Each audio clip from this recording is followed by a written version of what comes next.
waitress was about to give birth, and the billionaire doctor was her ex-husband. Then he did something incredible. What if the person who broke your heart was the only one who could save you when you needed it most? Grace wiped down the same sticky table for the third time, her swollen belly making it harder to bend over with each passing day. The fluorescent lights in Murphy's diner buzzed overhead, casting harsh shadows across her tired face. At 35, she never imagined she'd be 8 months pregnant, working double shifts just to make rent, while her ex-husband lived in a mansion across town. The irony wasn't lost on her that David had become everything he'd promised he would be during their marriage. A successful doctor, wealthy beyond measure, respected by everyone who knew him. Everything except a husband who stayed. The bell above the diner door chimed, and Grace looked up from her cleaning, expecting another late-night customer wanting coffee and pie. Instead, she froze. After 3 years of carefully avoiding each other in their small town, David Chen stood in the doorway, his expensive suit looking completely out of place among the worn vinyl booths. "Where are you watching from tonight?" Grace's hand instinctively moved to her belly as David's eyes met hers across the empty diner. The last time they'd spoken was in a lawyer's office, signing papers that ended 8 years of marriage with nothing more than signatures on a dotted line. Now here he was, his dark hair slightly graying at the temples, looking every bit the successful cardiothoracic surgeon he'd become. She remembered when he used to practice suturing on oranges at their kitchen table, dreaming of the day he'd save lives for a living. "Grace," he said softly, his voice carrying the same gentle tone that once made her feel like the most important person in the world. "I heard about." His gaze dropped to her belly, and she saw something flicker across his face. Surprise, perhaps even pain.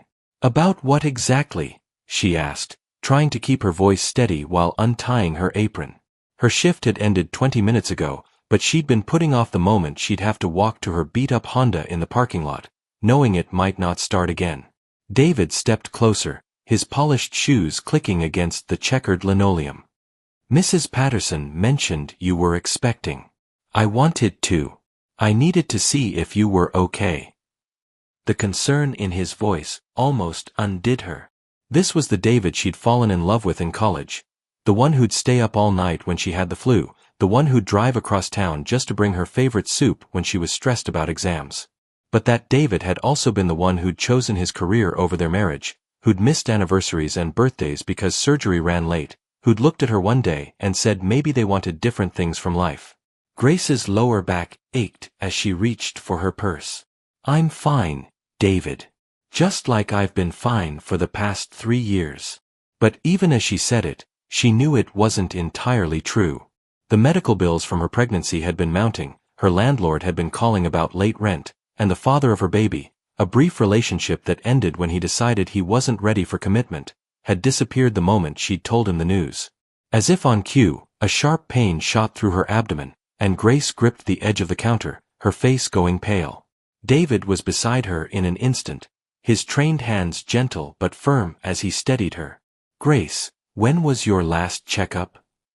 The doctor in him had taken over, his eyes scanning her face for signs of distress.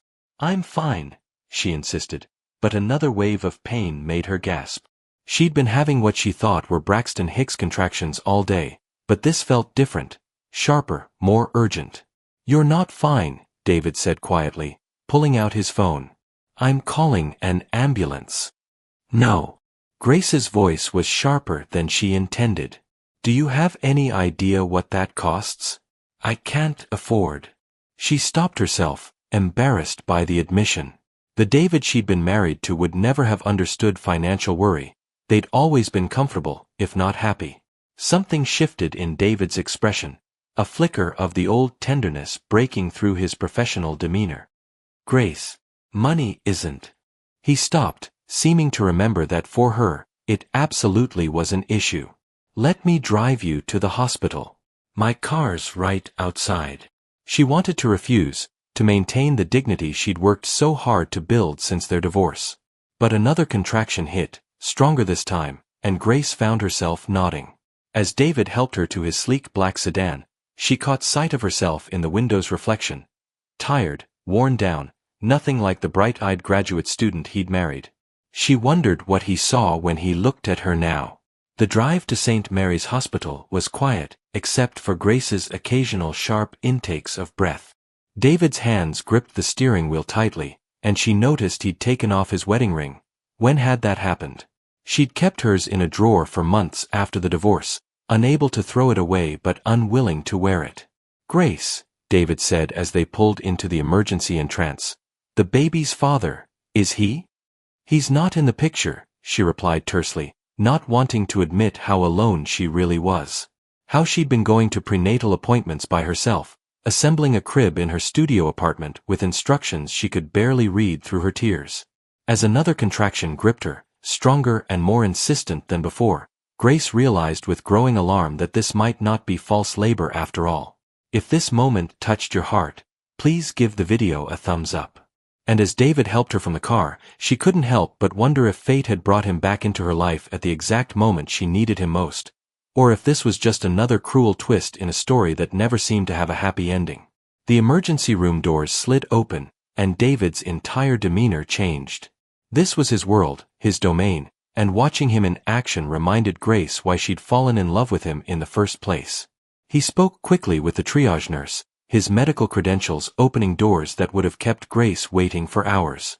"She's at 36 weeks, David explained to Dr. Martinez, the attending physician. "Contractions started approximately 40 minutes ago, coming every 8 minutes now."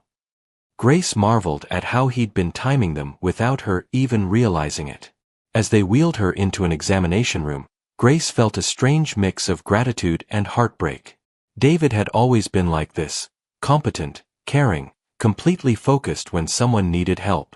It was one of the things that had made him such a gifted surgeon and such an absent husband.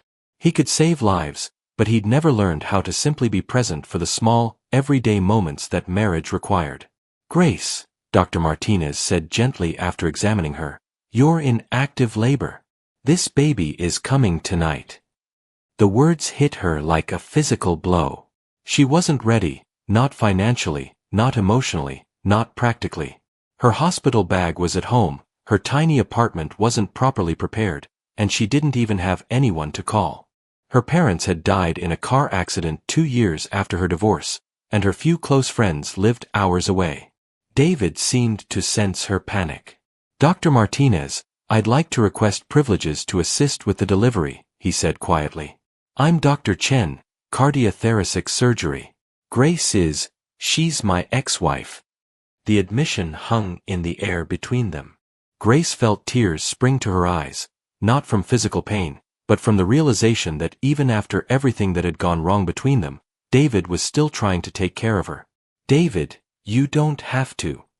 She started, but he shook his head. "Yes, I do," he said simply. "I should have taken care of you better when I had the chance." Another contraction gripped her, and this time David reached for her hand. His touch was warm, familiar, and for a moment, Grace allowed herself to remember what it felt like to not face everything alone. Have you ever faced something like this? Let us know in the comments. As the medical team prepared for delivery, Grace couldn't help but wonder if this baby would be the bridge that finally brought healing to two hearts that had never quite learned how to stop loving each other, even when love hadn't been enough to keep them together. The delivery room was bathed in soft light as Grace gripped David's hand through another contraction. Somewhere between the emergency room and this moment, her walls had come down. The fear, the pride, the hurt from their divorce, none of it mattered now as they faced this miracle together. "You're doing beautifully," David whispered, his voice thick with emotion. He'd seen thousands of medical procedures, but nothing had prepared him for watching the woman he'd never stopped loving bring new life into the world. Dr. Martinez looked up from her position. "I can see the head, Grace. One more big push." Grace squeezed David's hand so hard she was sure she'd break his fingers, but he didn't flinch. "I can't," she gasped, exhaustion overwhelming her. "Yes, you can," David said firmly, and suddenly she was 22 again, sitting in their tiny apartment while he encouraged her through final exams. "You're the strongest person I know, Grace. You always have been." With a final push and a cry that seemed to come from the depths of her soul, Grace brought her daughter into the world. The baby's first wail filled the room, and Grace sobbed with relief and joy as Dr. Martinez placed the tiny, perfect infant on her chest. "She's beautiful," David breathed, tears streaming down his face. "Grace, she's absolutely perfect." As Grace held her daughter for the first time, she noticed David had gone very quiet. She looked up to see him staring at the baby with an expression she couldn't quite read. Wonder, certainly, but something deeper too. "David?" she asked softly. He met her eyes, and what she saw there took her breath away. "Grace, I need to tell you something. When we were married, when you wanted to start a family." He paused, struggling with words. "I was scared. Terrified, actually. I thought I'd be a terrible father, that I'd fail you both the way I felt like I was already failing as a husband." Grace's heart ached for the pain in his voice. "David, I've regretted that decision every single day since our divorce," he continued. "And seeing you tonight, seeing her." He reached out tentatively, and Grace guided his finger to their daughter's tiny hand. The baby's fingers immediately wrapped around his, and David's composure finally cracked completely. If you've been enjoying this story, subscribe to our channel for more heartwarming tales. As Grace watched the man she'd once planned to spend forever with fall in love with her daughter, she felt something shift in her heart, not just forgiveness, but the possibility that some stories could have second chances after all. 3 months later, Grace pushed the stroller through the doors of Murphy's Diner, little Lily sleeping peacefully despite the familiar buzz of the fluorescent lights. The diner looked exactly the same, but everything else in Grace's life had changed in ways she never could have imagined. "Well, look who's here," called out Betty, the longtime owner, emerging from behind the counter with a huge smile. "And this must be the little princess we've all been hearing about." Grace smiled, remembering how different things had been that night David had walked through these doors. After Lily's birth, he'd quietly taken care of all her hospital bills, and when Grace had protested, he'd simply said it was what any friend would do. Friend, they'd had to learn how to be that again, carefully rebuilding trust one conversation at a time. The bell chimed, and Grace turned to see David entering, still in his surgical scrubs but with a smile that had become increasingly common over the past few months. "Sorry I'm late," he said, kissing Grace's cheek before bending to look at Lily. Surgery ran longer than expected. It was such an ordinary moment, yet Grace marveled at how different it felt from their marriage. Back then, his late nights had felt like rejection. Now, she understood them for what they were. A man doing work he loved, saving lives, making a difference. The difference was that now he made sure to show up for the moments that mattered most. "She's been perfect," Grace said, watching as David carefully lifted their daughter from the stroller. Seeing him with Lily never failed to amaze her. This man who could perform complex heart surgery was completely undone by a baby's smile. They'd been taking things slowly, going to counseling, learning how to communicate better. David had sold his mansion and bought a modest house closer to town, with a yard perfect for a little girl to play in someday. Grace had gone back to school part-time, studying to become a nurse, with David watching Lily on his days off. They weren't rushing toward marriage again. They'd both learned that love alone wasn't enough without understanding, compromise, and the willingness to put family first. But they were building something new together, something stronger because it was built on the foundation of who they'd become rather than who they'd once been. As they settled into their usual booth, Lily gurgling happily in her father's arms, Grace felt a deep sense of peace. Sometimes the best stories weren't about perfect love, but about love that learned to grow, to forgive, to become something better than it was before. If you enjoyed this story, please remember to like, leave a comment with your thoughts, and subscribe for more heartwarming tales. Thank you for joining Grace and David on their journey of second chances. May we all believe that it's never too late for love to find its way home.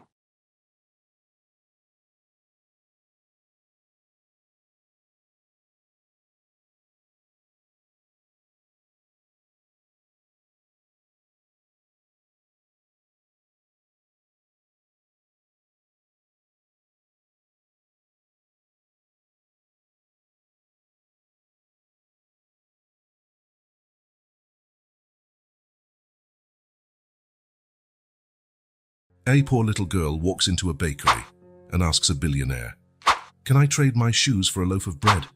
My brother is crying because he's hungry. The billionaire's answer will surprise you. The aroma of freshly baked bread filled the air at Laurent's bakery, blending with the gentle smell of gourmet coffee and light hints of vanilla. Michael Carter straightened the knot of his navy blue tie while waiting in line, glancing absently at his gold watch, the kind of luxury he rarely allowed himself to waste. "The usual, Mr. Carter?" asked the attendant with a practiced smile. Michael nodded without making eye contact, his eyes fixed on his smartphone. Another day, another meeting, another multi-million-dollar deal to close before lunch. His routine had been predictable for years, and he liked it that way. Predictability meant control. The bakery was his single daily indulgence. Located far from his office in the financial district, it was worth the morning detour. Not that he particularly appreciated the taste, food was merely fuel. What drew him was the exclusive atmosphere, the select clientele, the comfort of the familiar. "Your almond croissant and coffee, sir." The attendant placed the tray on the Italian marble counter. It was then that the little bell above the door chimed, letting a rush of chilly autumn air into the carefully climate-controlled environment. Michael wouldn't have noticed if not for the sudden silence that fell over the place. He turned instinctively. A small girl, maybe 5 years old, dusty blonde hair tangled and unkempt, entered timidly. Her once pink dress showed obvious marks of dirt and long-term wear. She surveyed the surroundings with large, alert eyes, looking even smaller under the high ceiling and the elegant chandeliers. The customers exchanged uneasy glances. The manager moved quickly toward the little intruder, but the girl was faster. Before anyone could intercept her, she walked straight up to Michael. "Sir," her voice was clear, with a slight accent he couldn't place. "Can I ask you a question?" Michael felt the manager's gaze, silently asking his permission to intervene. He hesitated, intrigued by the confidence in the child's eyes. "What do you want?" he asked, more harshly than he intended. The girl did not back away. Instead, she held something in her small hands and offered it to him. It was a worn child's shoe, its laces nearly disintegrated. "Can I trade shoe for bread? My brother is crying hungry," she said, with neither embarrassment nor shame. "My brother Noah is really hungry. He's only 3. Time seemed to freeze. Michael felt the weight of all the other customers' eyes on him, some curious, some visibly uncomfortable with the scene. "Where are your parents?" he asked, bending down slightly. "They went away," the girl replied with a simplicity that made the tragedy even more painful. "But I take care of Noah now." Michael felt something strange in his chest, a forgotten sensation. The girl's eyes, blue like a summer sky, held a surprising mix of vulnerability and strength. Here was a child offering her last valuable possession for food. "What's your name?" he asked, his voice softer now. "Emma," she replied, still holding out the worn shoe. A sudden flash crossed Michael's mind, a woman's face, a smile, a promise made long ago. Emma, the same name. "So you know, this shoe isn't worth much," he said, trying to sound practical, trying to ignore the tightness in his throat. "It's the last one that still fits me," Emma explained with a child's unwavering logic. "And there's a nice drawing inside. See?" She turned the shoe, revealing a little sun drawn on the insole, almost erased by wear. That was when Michael realized that his own handmade Italian shoes had cost more than many families spent on food in an entire month. "The manager is going to call social services," the attendant whispered, leaning discreetly toward him. Michael felt a sudden impulse. "How much bread do you need?" Emma's eyes lit up. "Just a big piece for us to share. Noah is small, but he eats a lot." He pulled out his wallet from the inner pocket of his jacket and took out several high-value bills. "Give me a bag of assorted bread," he instructed the attendant. "And add some of those chocolate cakes, too." The attendant nodded, moving quickly. Emma watched the transaction in fascination, still holding out her shoe as payment. "Keep it," Michael said, gently pushing her hand away. "You'll need it in this cold weather." When the bag was handed over, he gave it to Emma, whose expression flickered between distrust and gratitude. "Thank you, sir." She clutched the bag to her chest as though it were a treasure. "Are you sure you don't want the shoe?" "I'm sure," he replied. "Go feed your brother." Emma nodded solemnly, and walked toward the door with an impressive dignity for someone so small. Before leaving, she turned one last time. "God bless you," she said, words clearly borrowed from an older person, before disappearing through the door. The ambient hum of the bakery gradually returned. Michael picked up his now lukewarm coffee and croissant. When he bit into the pastry, he realized he could no longer taste it. "What a sad situation," commented an older woman at the next table. "Those street children. The city should do something." Michael nodded mechanically, but his mind was elsewhere. A memory, himself, not much older than Emma, holding his mother's hand as they counted coins to buy bread. Finishing his coffee quickly, he stepped out into the cold morning air. He needed to get to the office. He had an important meeting. The market waited for no one. Michael walked briskly, trying to erase the image of Emma's blue eyes from his mind. There were more important things to worry about, companies to run, money to make. But with every step, the heaviness in his chest seemed to grow. The offices of Carter Enterprises occupied the top 3 floors of the tallest building in the city. From his desk, Michael could see the urban skyline like a chessboard on which, over the years, he had strategically conquered each important piece. "Mr. Carter, the merger documents need your signature," said his secretary, placing a folder on the glass table. Michael picked up the pen, but his fingers felt heavy. The morning meeting had been a success, yet another company absorbed into his empire. He should have felt satisfied. "Is there a problem with the terms?" his secretary asked, noticing his hesitation. "No, Sue, everything's fine," he replied, signing quickly. But it wasn't fine.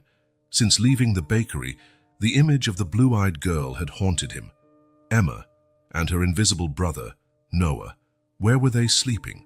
What would they eat once the bread was gone? "Cancel my afternoon appointments," he said suddenly. The secretary stared at him, confused. "Sir, you have a video conference with Tokyo at 4 and reschedule everything." Michael got up, grabbing his coat. "Tell them something came up." In 15 years working for him, she had never seen him cancel meetings without a clear reason. "Are you feeling all right, Mr. Carter?" "Perfectly," he replied, already heading to the door. "I'll be back tomorrow." In the elevator, Michael closed his eyes. What was he doing? Why couldn't he simply ignore that child, the way he had ignored so many panhandlers on the streets over the years? The answer came in the form of a memory. He was 7, counting coins at a kitchen table with his sick mother.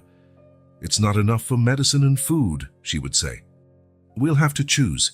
His driver was waiting at the building entrance, as always. "Home, Mr. Carter." Michael hesitated. "No, take me back to Laurent's bakery." The driver nodded without showing surprise, though it was the first time in years his boss had changed his routine. During the trip, Michael looked out the car's tinted window, watching the city gradually transform. Corporate buildings gave way to upscale residential areas, which in turn were replaced by more modest commercial districts. The car stopped in front of the bakery. "Wait here," Michael ordered, quickly getting out. The bell announced his entrance, but this time he wasn't interested in the aromas or the refined ambiance. His eyes scanned the place, looking for a small blonde figure. "Can I help you, Mr. Carter?" asked the same attendant as in the morning. "That girl," Michael said. "Emma. Did she come back?" The young man shook his head. "No, sir. The manager said she'd call security if she appears again." Michael felt a stab of annoyance. "Which way did you see her go when she left?" "I think she turned right, heading toward the park," the attendant answered. Looking uneasy under the interrogation, Michael left without ordering his usual. He walked quickly in the direction the attendant had indicated, arriving at a small park surrounded by old buildings. The benches were mostly occupied by senior citizens and a few nannies with small children. No sign of Emma or Noah. Frustrated, he kept walking, turning onto less maintained streets where the city showed its rougher side. He went into small corner stores asking about 2 children, a 5-year-old blonde girl and a little boy. No one seemed to have seen them, or if they had, they preferred not to get involved. After an hour of fruitless searching, Michael stopped at a corner. What was he doing, looking for street kids as if they were lost pets? There were agencies for that, established systems. He pulled out his phone and searched for nearby homeless shelters. A list came up, but something stopped him from calling. Emma had said she was taking care of her brother. Reporting them might mean separating them, placing them into the system. In the inner pocket of his coat, he found the card of a private investigator he'd once hired to do background checks on business partners. He dialed the number. "I need to find someone," he said abruptly when the man answered. "2 children, possibly homeless. A girl around 5 named Emma and a boy Noah, about 3. "Area?" asked the investigator, not questioning his motives. Michael gave the approximate location near the bakery and the nearby park. "How long will you need?" "With homeless kids, it can be tricky. They move around, hide. I'll need a few days, maybe." "You have until tomorrow morning," Michael said. "Money's not an issue. Use however many people you need." After hanging up, Michael took a deep breath. The sky was already darkening, and with the night came the chill of autumn. The thought of 2 small children facing the night's cold on the streets disturbed him deeply. At home, his dinner was served punctually by Margaret, his housekeeper of over 20 years. She noticed he barely touched the food. "Is something wrong with the salmon, sir?" she asked, concerned. Michael pushed the plate away. "I'm not hungry." Margaret, who had seen him grow from an ambitious young man into a ruthless billionaire, understood every nuance of his behavior. "Did something happen today?" He almost told her about Emma, about how her eyes reminded him of someone, about how her simple request had cracked something inside him, but the words wouldn't come. "Just tired," he said, getting up. "I'll be in my study." Upstairs, Michael entered his private office. Against the far wall stood a hidden safe, storing valuable documents and a few personal relics he rarely revisited. He entered the combination and opened the heavy door. In the back, beneath folders of contracts, there was a small wooden box. He removed it carefully, as if handling explosives. Sitting in his leather chair, Michael slowly opened the box. Inside, there was an old photograph, a young blonde woman holding a baby. On the back of the photo, a single line: "Emma and Michael, 1974. His mother. His middle name had been the same as hers. Next to the photo was a small, worn baby shoe, his first shoe, the only one his mother had managed to preserve before poverty forced them to give up almost everything. Michael closed his eyes, the memory now painfully vivid. His mother had worked 3 jobs to support them both, falling ill in the process. When he was 10, she passed away, leaving him to navigate the treacherous foster care system alone. His fortune, his empire, everything had been built so he would never again feel the powerlessness of poverty. So he would never again depend on the kindness of strangers, so he would never go hungry. And now a little Emma had appeared, offering a shoe for bread. The phone rang, interrupting his thoughts. It was the investigator. "I found something, Mr. Carter. Witnesses saw the children in an abandoned lot near the old train station. Seems there's a group of homeless folks sheltering there." Michael felt his heart pick up speed. "I'll be there first thing in the morning."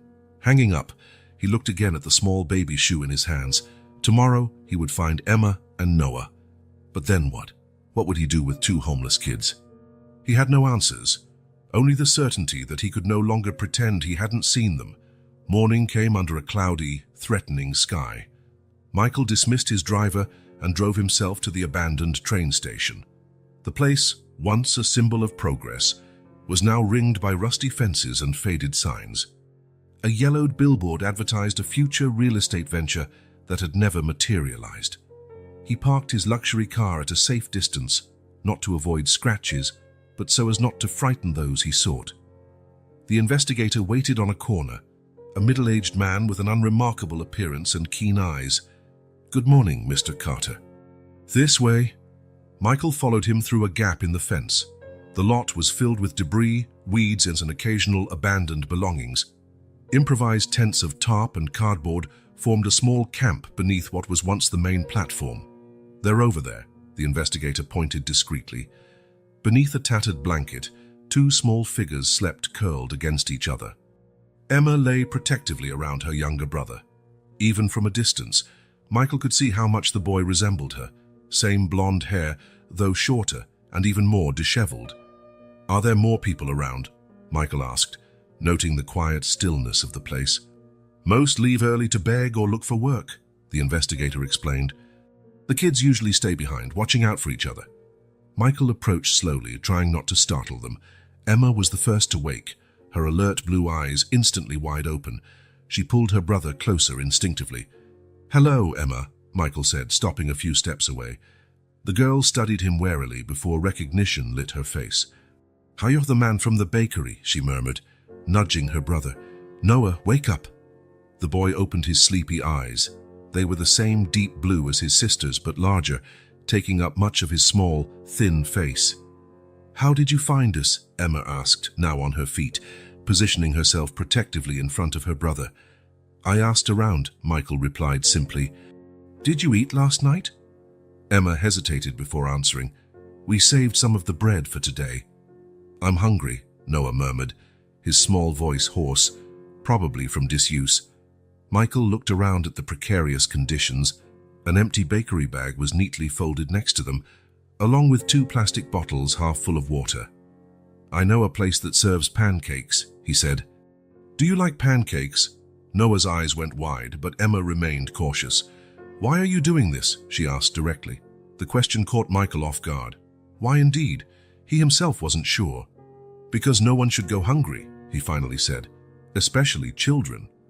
Emma studied his face for a long moment, as though searching for any hint of deception. Finally, she nodded. "We need to take our stuff." Stuff was an exaggeration for the small bundle she quickly assembled, packing a few items into a faded child's backpack, the tattered blanket, a one-eyed teddy bear, a couple of clothing pieces, and a broken picture frame. "We're ready," Emma announced, holding her brother's hand. The investigator observed with curiosity. "Should I come along, Mr. Carter?" "That won't be necessary," Michael said, handing him a thick envelope. "Thank you for your efficiency." In the car, Emma and Noah sat in the back seat, tense and silent. Michael adjusted the rearview mirror to see them. "You need to put on your seatbelts," he said. Emma helped her brother before fastening her own, moving with a sad familiarity of adult responsibilities. The restaurant Michael chose wasn't luxurious, but was clean and welcoming, a family spot where they wouldn't draw too many stares. Still, as they walked in, he felt curious looks from other patrons, a man in an expensive suit accompanied by 2 clearly needy children. The waitress led them to a corner table, brought menus, and discreetly glanced at the children. "You can order whatever you want," Michael said. Noah stared at the colorful pictures with fascination. "Can I eat all that?" he asked, pointing to a plate stacked with pancakes. "Noah," Emma scolded him gently, "don't be greedy." "It's all right," Michael assured him. "Order whatever you want, Noah." The boy grinned for the first time, revealing a missing front tooth. It lit up his entire face, transforming him from a sullen child into a normal 3-year-old. While they waited for the food, Michael tried to make conversation. "So, have you been staying in that place for long?" Emma shook her head. "Just a few weeks. Before that, we stayed at the park, but it got too cold at night. And before the park," the girl lowered her eyes, "we used to have a home." The food arrived, momentarily interrupting the conversation. Noah attacked his pancakes enthusiastically, while Emma ate more slowly, as if savoring every bite. "You don't have to eat so fast, Noah," she told him. "No one's going to take your plate." Michael felt a pang in his chest. He recognized that behavior, the fear that the food would be gone before the hunger passed. "There'll be more if you want," he said gently.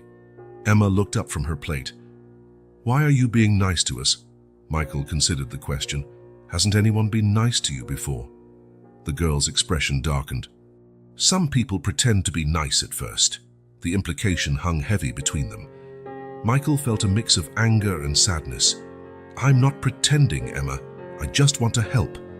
"Everybody wants something," she replied with a bitterness far too mature for her 5 years. "What happened to your parents?" Michael asked, changing the subject. Emma paused her eating, her eyes losing focus momentarily. "Mom got sick. Dad tried to take care of her, but there wasn't enough money for medicine. He worked all the time, but it wasn't enough." "Mom went away," Noah interrupted, his mouth sticky with maple syrup. "To heaven," Emma nodded sadly. "After that, Dad changed. He started drinking that stuff that makes people act weird. Alcohol," Michael muttered. Yeah. He lost his job. Then our house. He promised he would come get us when he found a new place, but... Her voice faltered. It's been a long time. How long? Michael asked gently. Emma shrugged. Lots of days. I can't count very well yet. Do you have any other relatives? Uncles, grandparents. We had Grandma, but she went to heaven too, Emma replied. Dad said it was just the four of us against the world. The simplicity of her answer masked a complex tragedy. Michael could imagine the father, desperate after losing his wife, succumbing to alcohol, losing everything, perhaps with the best intentions of returning for the kids, but never finding his way back. Do you have kids? Emma asked suddenly. No, Michael answered, surprised by the question. Why not? You seem old enough. Michael couldn't help a small smile at her bluntness. I never found the time, I guess. Or the right person. Our mom used to say kids are gifts, said Emma. But I guess some people don't like gifts. The observation hit him harder than he expected. How many times had he avoided serious relationships, citing his career as the priority? How many times had he found children noisy inconveniences in restaurants or on planes? Are you finished? He asked, noticing their empty plates. Noah nodded eagerly. Can we eat more? Emma looked at Michael, evaluating if the earlier offer was genuine. Sure, he said, signaling the waitress. And maybe afterward we can get you some new clothes. Emma's eyes widened. New clothes. And a warm bath, Michael added, if you want. The girl appeared momentarily overwhelmed by the offer. You won't take us to the police after? Not unless you want me to. We don't want that, Emma said quickly.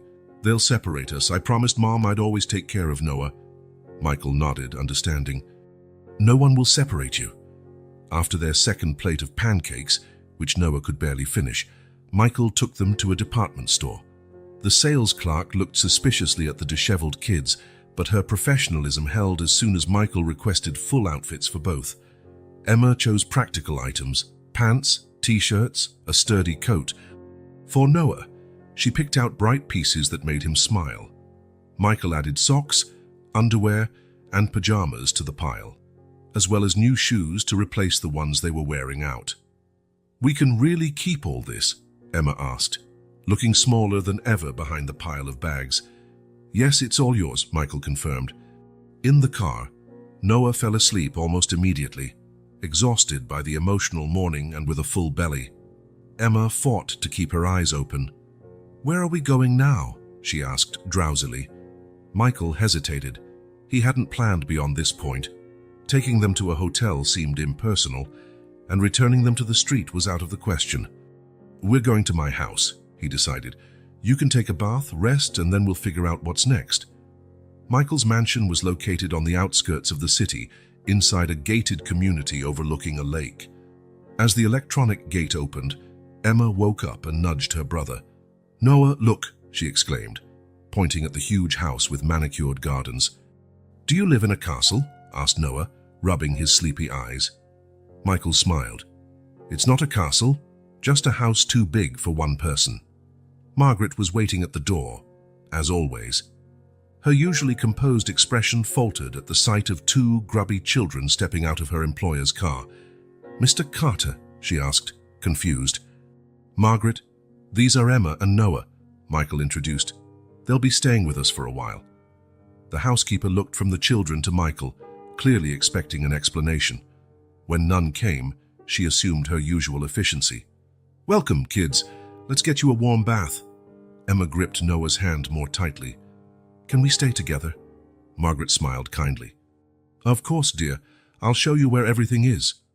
While the housekeeper led the children upstairs, Michael headed to his office, needing a moment to process his own actions. There was something impulsive, almost irrational, about what he was doing. In less than 48 hours, he had brought two unknown children into his home. Margaret returned an hour later, closing the office door behind her. They're bathing now, she reported. I put them in the guest room down the east hall. Michael nodded, grateful for her efficiency. Thank you, Margaret. May I ask what's going on? She inquired, sitting in the chair in front of his desk, a privilege only she was ever allowed. Michael recounted everything. The meeting in the bakery, the search, the children's story. Margaret listened in silence, her face showing growing compassion. "What do you plan to do with them, Michael?" she asked, using his first name as she did only in moments of deep familiarity. "I don't know," he admitted. "I can't send them back out on the street." Margaret studied him carefully. "There's something more, isn't there? Something about these particular children." Michael hesitated. Margaret had known him since his youth. She had been hired by his mentor when he got his first apartment. She had witnessed his rise, his obsession with success, his gradual transformation into a man who measured everything in monetary value. "She reminds me of my mother," he confessed. "Not just the name, but those eyes, the same determination." Margaret nodded, understanding. "I noticed too. And the boy has your eyes." Michael hadn't realized the resemblance, but now that Margaret mentioned it, he could see it. Noah's big blue eyes, though more innocent, had the same shape as his. "What should I do, Margaret?" It was a rare question coming from him, a man used to making decisions that affected thousands of lives without hesitation. "Start by feeding them and giving them a safe place to sleep," she answered with practical simplicity. "The rest will come naturally." When Michael went upstairs to see the children, he found them transformed by the bath. Emma's blonde hair, now clean, shone like gold under the warm light of the lamp. Noah looked like a different boy, his pink cheeks evident now that all the dirt had been washed away. Both wore new pajamas, far too big for their thin frames. They were sitting on the huge king-size bed, appearing tiny among the pillows. "This bed is bigger than our whole house used to be," Emma commented, bouncing lightly on the mattress. Noah laughed, bouncing higher. "It's soft like clouds." Michael smiled, leaning against the doorframe. "Did you like your bath?" "The water never got cold," Noah exclaimed, genuine wonder in his voice. The casual remark revealed so much about their former lives that Michael felt his throat tighten. "It'll never get cold here," he promised. "Can we really sleep in this bed?" Emma asked, still skeptical of their good fortune. "Of course. This room is yours while you're here." The girl looked around, evaluating the luxurious space. "How long are we going to stay?" It was the question Michael had been avoiding. "How long would you like to stay?" Emma glanced at her brother. "Can we stay until tomorrow?" "You can stay longer than that," Michael replied, "but we'll talk about it later. You must be tired now." Noah was already yawning, his eyelids heavy. Emma helped him slide under the blankets, naturally assuming the role of caretaker. "Can I talk to you a bit before I sleep?" Michael asked Emma. The girl hesitated, looking at Noah, who was almost asleep. "Will he be okay alone?" "We'll leave the door open, and we'll be right there on the balcony." The guest room's balcony overlooked the illuminated gardens and the lake in the distance. Emma curled up on a large chair, looking even smaller under the starry sky. "Your house is really pretty," she commented. "Thank you," Michael replied, sitting in the chair next to her, "but I didn't always live in a place like this." Emma looked at him curiously. "Where did you live before?" Michael gazed at the horizon. "When I was about your age, I lived in a tiny apartment with my mom. Sometimes we didn't have enough money for food." The girl's eyes widened at the revelation. "You were poor like us?" "Yes," he confirmed. "My mother got sick like yours, but I didn't have any siblings. When she died, I was left alone." "Who took care of you?" Michael smiled sadly. "Nobody, really. I went to an orphanage, then to foster homes. Some were good, some not so good. You didn't have a dad.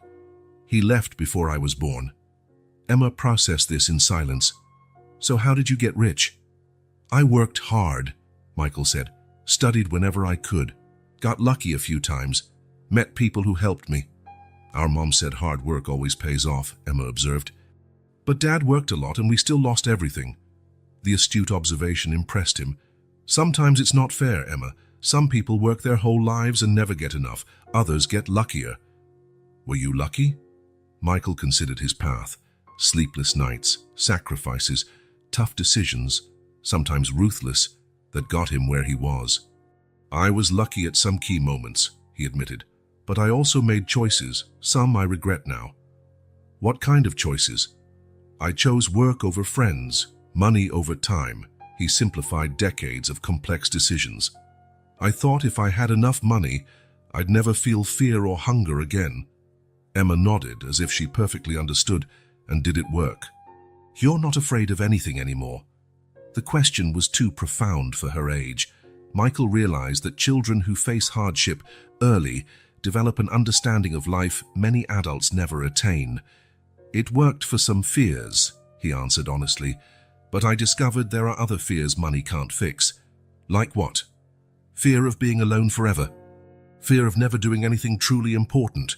Emma looked at him with wise eyes. Taking care of someone is important. That's what I do for Noah. Michael felt something break inside him, a barrier he'd maintained for decades. Yes, Emma. That's very important. The girl yawned, exhaustion finally overcoming her curiosity. Michael led her back to bed, where she lay next to her sleeping brother. Did you know my mother's name was Emma too? Michael said, tucking her in. The girl smiled sleepily. Really? Was she nice? The nicest person I ever knew, he said, feeling a surge of emotion he had not allowed himself in a long time. Just like you. Emma closed her eyes, murmuring, Thanks for not sending us away today. You're safe here, Michael promised, watching her drift off. He stood there a long time, watching the two children sleep peacefully, maybe for the first time in a while. The quiet room echoed with possibilities he'd never considered before. Family, connection, a different kind of wealth. Leaving, he found Margaret in the hallway. They're asleep, he informed her. The housekeeper nodded, watching him with perceptive eyes. And how are you, Michael? He considered the question. Different, he finally replied. I feel different. Margaret smiled, as though witnessing something she'd long hoped for. I'll prepare breakfast for Ford then. Michael returned to his room, but sleep did not come easily. His mind replayed the conversation with Emma, the revelations he'd made, the truths he'd admitted not just to her but to himself. For decades, he had turned his pain into ambition, his loneliness into independence. He had built walls so high around himself that he'd forgotten how to look beyond them. Now, two children he had found by chance had cracked those walls, and through that opening something new and frightening was entering, the possibility of caring again. 2 weeks had passed since Emma and Noah arrived at the Carter mansion. A daily routine gradually took shape, like water finding its way between rocks. Margaret served as the anchor in this new dynamic, maintaining regular schedules for meals, baths, and rest periods. Michael tried to work from home whenever possible. Meetings he once considered indispensable were now delegated or conducted via video conference. His office, once an untouchable sanctuary, frequently had its door open for Noah's unexpected visits. He loved spinning in the leather chair while drawing with the expensive colored pencils Michael had bought. It was a Tuesday morning when Michael noticed something odd during breakfast. While reading emails on his tablet, he caught a glimpse of Noah wolfing down his food at an alarming speed. Slow down, Noah, Margaret said gently, pouring more juice into his cup. No one's going to take your plate away. The boy nodded, but kept eating quickly, his eyes occasionally checking the door, as if expecting someone to come in and remove him. Emma, on the other hand, ate methodically, taking small portions of everything as if rationing them. Her gaze was alert and calculating, analyzing every interaction. Is there something wrong with the food? Michael asked, lowering his tablet. No, Emma replied quickly. It's great. Thank you. It was always the same, a careful politeness, as though each kindness had to be acknowledged before it could be taken away. I was thinking, Michael went on, that we could go to the mall today. Noah needs more clothes, and maybe you'd like to pick out some toys. Noah's eyes lit up, but Emma kept her expression neutral. We don't need toys, she said. We already have plenty. Plenty was a stretch. Despite Michael's initial shopping spree, the children had only the basics. Emma especially seemed reluctant to accumulate belongings. Maybe some books then, Michael suggested. Margaret mentioned you like stories. A brief smile crossed Emma's face before disappearing. Books don't take up much space, she conceded. They're easy to carry. The implication was clear. She was still prepared to leave, to be sent away. Michael exchanged a worried look with Margaret, After breakfast, while the children went to brush their teeth, Margaret brought up the topic. "It'll take time," she said, collecting the dishes. "They've been abandoned. Trust doesn't come back overnight." "It's been 2 weeks," Michael argued, oddly feeling rejected. "I've done everything I can." Margaret offered a sympathetic smile. 2 weeks versus months of trauma. "Be patient, Michael. Emma is protecting herself and her brother from disappointment." Michael nodded, recognizing the truth in her words. Upstairs, he could hear Noah laughing at something Emma said. The sound, still rare in the house, warmed something inside him. At the mall, Noah ran from display to display, excitedly pointing to colorful toys. Emma walked more slowly, always keeping an eye on her brother like a small guardian. "What do you think of that one?" Michael asked, pointing to a board game in a store window. Emma shrugged. "Looks cool." "You don't have to be afraid to want things, Emma," Michael said gently. The girl looked up at him, surprised at his insight. "I'm not afraid," she replied. "It's just, the more stuff you have, the more you can lose." The wisdom of her remark caught him off guard. She was absolutely right, of course. It was a lesson many adults never learn. "Sometimes," he said, choosing his words carefully, "it's worth the risk." She didn't reply, but when they went into the bookstore, her eyes lit up involuntarily at the colorful shelves. Michael watched her run her fingers along the covers, silently reading the titles. "Can I really pick anyone?" she asked, her voice betraying excitement. "As many as you want," he replied. For the first time, Michael saw Emma behave like a typical 5-year-old. She selected several books, checking the illustrations and asking Michael about words she didn't recognize. When they left the store, she clutched a bag of 6 new books to her chest like a treasure. Noah, meanwhile, chose a dinosaur plush almost bigger than he was, plus a few toy cars. On the way back, Michael got a call from Thomas, his lawyer. "Michael, we have a situation," came the voice over the car speaker. "Social services contacted me about the children." Michael felt a chill in his stomach. He glanced in the rearview mirror, seeing Emma suddenly alert, listening to every word. "Can we talk later?" he replied hastily, cutting the call short. The damage was done. The brightness in Emma's eyes had vanished, replaced by a resignation that broke Michael's heart. "They're going to take us away?" she asked calmly when they arrived home. "No," Michael said firmly. "I won't let that happen." "That's what everyone says," Emma murmured, taking Noah's hand and heading upstairs. That afternoon, Michael locked himself in his office with Thomas. The lawyer, a slim man with graying hair at the temples, looked concerned. "It's complicated," he explained. "A social worker named Helen Matthews is investigating. Apparently someone at the bakery recognized the kids from the database and reported them." "What's the problem?" "I'm taking good care of them," Michael argued. Thomas sighed. "The problem, Michael, is that you have no legal status as their guardian. Technically, you're harboring runaway minors." "They didn't run away from anywhere. They were abandoned," Michael said, feeling anger rising. "Legally, they should be under state custody while we look for the father or other relatives." Michael ran a hand through his hair, frustrated. "Now what?" "Now we have a meeting with Mrs. Matthews tomorrow at 10 a.m. She wants to meet you and assess the children's living conditions." Thomas hesitated. "She also mentioned wanting to check your intentions." "My intentions? What does that mean?" "It means a single billionaire around 50, suddenly deciding to take in 2 homeless kids, raises some questions," Thomas said diplomatically.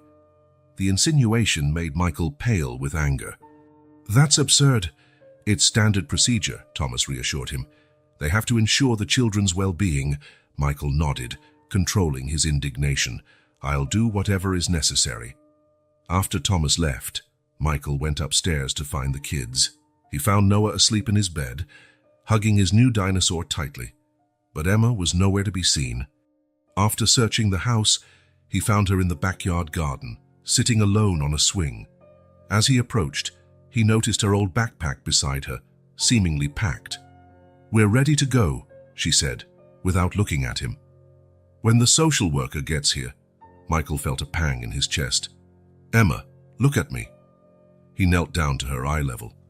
"I'm not going to let anyone take you away." She finally looked at him, her intense blue eyes. Why? Why do you care? No one else ever has. The question hit him unprepared. Why indeed? Over the last 20 years, he had steamrolled over people and entire companies without a second thought. What was different now? Because you remind me of someone, he admitted. Someone who was alone and afraid.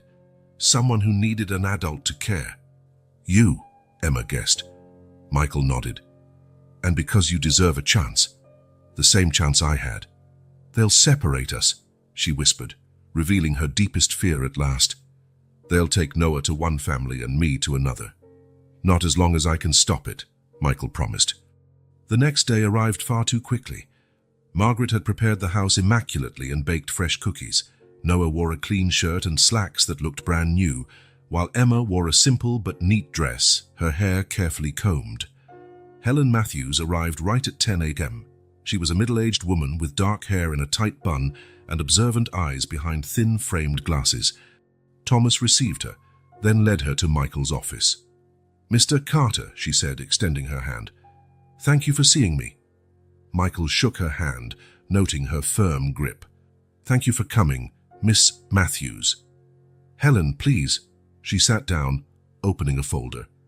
"I have a few questions, if you don't mind." The questioning was thorough. She asked about his finances, his background, and his motivations. Michael answered everything patiently, even when the questions felt invasive.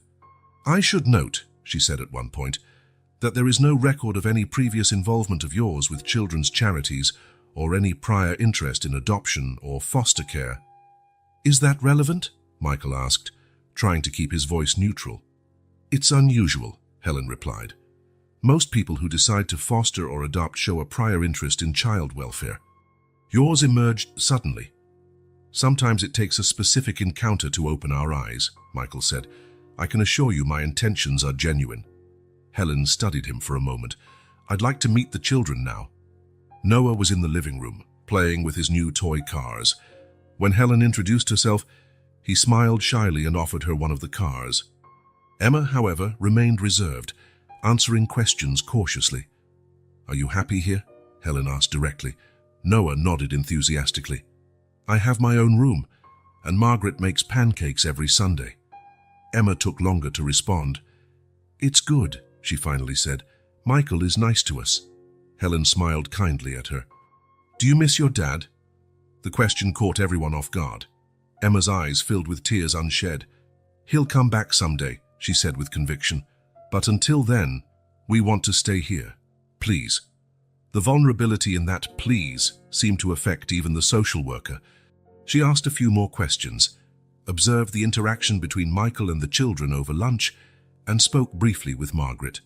Finally, as she was about to leave, she asked for a moment alone with Michael. "Mr. Carter, I'll be frank," she said once they were back in the office. "There are irregularities in this situation. Standard procedure would be to place the children in a temporary shelter while we search for relatives or assess foster homes." Michael felt his heart tighten.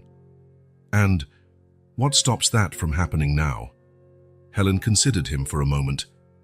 "The children clearly feel safe here. And though your sudden calling to parenthood raises questions, I don't see anything suggesting you're unfit as a temporary guardian." "Temporary?" Michael asked, feeling a spark of hope. "I can recommend emergency temporary custody in your care while we continue to look for the father or any relatives," Helen explained.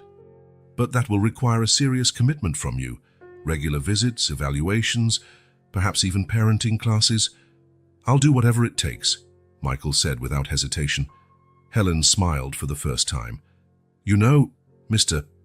Carter, when I heard that a ruthless billionaire had taken in 2 homeless children, I expected some kind of PR charity project." She closed her folder. "I'm glad I was wrong." After Helen and Thomas left, Michael found Emma waiting in the hallway. "What did she say?" the girl asked, her eyes betraying the fear she tried to hide. Michael knelt to meet her gaze. "She said you can stay for now." Emma's shoulders relaxed slightly. "How long is for now?" "I don't know," Michael answered honestly, "but I'm going to fight for as long as you need." Emma nodded, processing the information. "Do you really want us to stay?" "Even if it's hard," Michael realized that was the real question, not whether they could stay, but whether they were truly wanted. Even if it's hard, he confirmed, especially if it's hard. For the first time, Emma stepped forward and hugged him spontaneously, her small arms barely reaching around his neck. It was a quick hug, almost furtive, but for Michael, it meant everything. "I'll tell Noah," she said, running upstairs. Michael remained in the corridor, feeling a strange mix of relief and fear. The road ahead would be difficult and uncertain. He would have to prove his commitment not only to Helen but to the children, and perhaps most importantly, to himself. But for the first time in a long time, he felt he was fighting for something that truly mattered. The kitchen calendar showed 1 month since Emma and Noah had entered Michael's life. A month that felt both like an eternity and a blink of an eye. The mansion, once impeccably neat, now had signs of children everywhere, drawings stuck to the fridge with colorful magnets, small shoes in the hallway, children's books on coffee tables. Michael noticed these small changes with a mixture of fascination and nervousness. His home, like his life, had always been organized, predictable, under control. Now there was chaos, noise, and a constant feeling of venturing into uncharted territory. "Mr. Carter," said Helen Matthews during her weekly visit, "how are you adapting to everyday life with the children?" Michael adjusted his tie, a nervous habit he'd never lost. "We're finding our rhythm," Helen jotted something down on her clipboard, "and about spending time together. Quality time is essential for building bonds." The question made him uncomfortable. He had provided everything the children could materially need: clothes, toys, a complete makeover of 2 bedrooms so each could have their own space. But quality time, between business meetings, video calls, and running his financial empire, he realized this aspect had largely been left to Margaret. "I'll make a greater effort," he promised. After Helen left, Michael cleared his schedule for the rest of the week, unthinkable just 2 months prior, and began planning. If there was one thing Michael Carter excelled at, it was executing plans. The next morning, he surprised the kids at breakfast. "Who wants to go to the zoo today?" Noah almost toppled off his chair in excitement. "Are there dinosaurs there?" Michael laughed. "Dinosaurs have been extinct for millions of years, but they do have other interesting animals."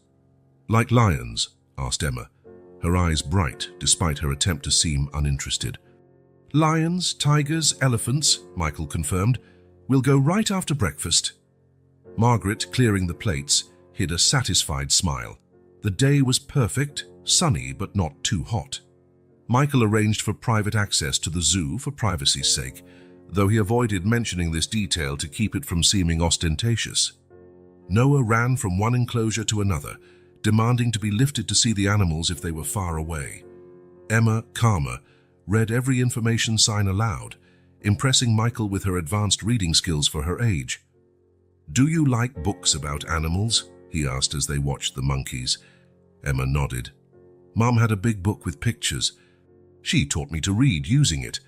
It was rare for Emma to mention her mother spontaneously. Michael saw it as a small victory. "We can buy more animal books," he suggested. "Maybe even an encyclopedia." "What's an encyclopedia?" he clarified.